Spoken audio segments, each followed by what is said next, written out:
Recording studio Ekangar Sarai. DJ Kundan राज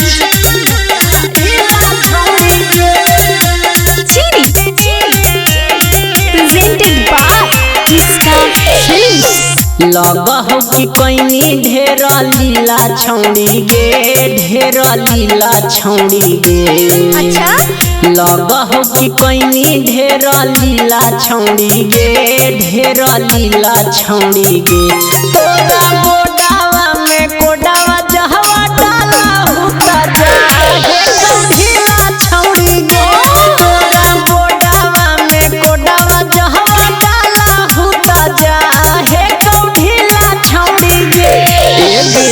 हमारा से पहले कौन मिला छौड़ी गे, तोरा से मिला छौड़ी गे।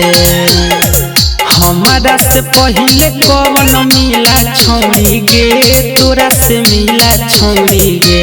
तोरा बोडावा में कोडावा जो बटाला हुता जा हे ढीला छौड़ी गे।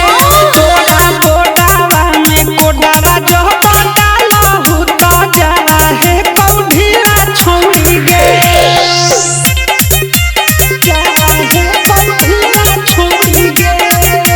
डीजे कुंदन राज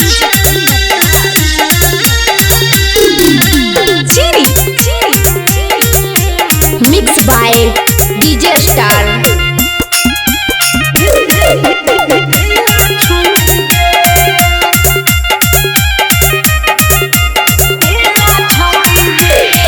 मन करा हौ कि कनियो खूबे मत पकड़ अरे कोइनी के तना यूज करा हौ ढक ढक। मन करा हौ कि कनियो खूबे माथा पकड़ आगे कोइनी के तना यूज करा हौ ढकर ढकर।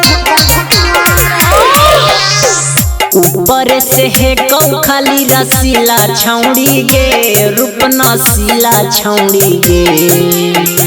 ऊपर से है कौ खाली रसीला छौड़ी गे, रूप नसीला छौड़ी गे।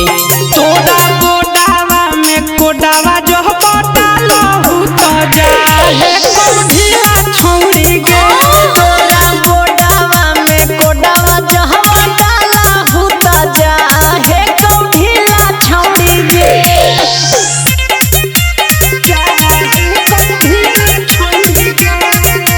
डीजे कुंदन राज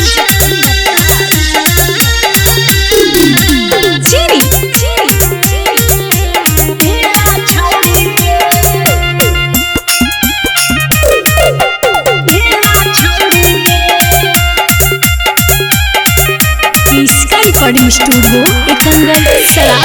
अरे कर दे मेरी देसी बहना के तू मुड बेकार। अरे बन के जैसन बहल सब फीलिंग हमार, फीलिंग हमार। कबहनी बबुआ बलवल के तू मुंड बेकार आगे पानी के जैसन बहलौ सब फीलिंग हमार, फीलिंग हमार। कहाँ कहाँ कोइनी रसलीला छौड़ी गे, रसलीला छौड़ी गे। कहाँ कहाँ कोइनी रसलीला छौड़ी गे, रसलीला छौड़ी गे।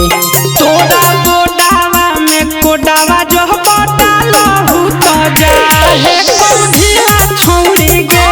तोरा बोडावा में कोडावा जहवा डाला हुता जा हे ढीला छौड़ी गे। इसका रिकॉर्डिंग स्टूडियो एकंगर सराय।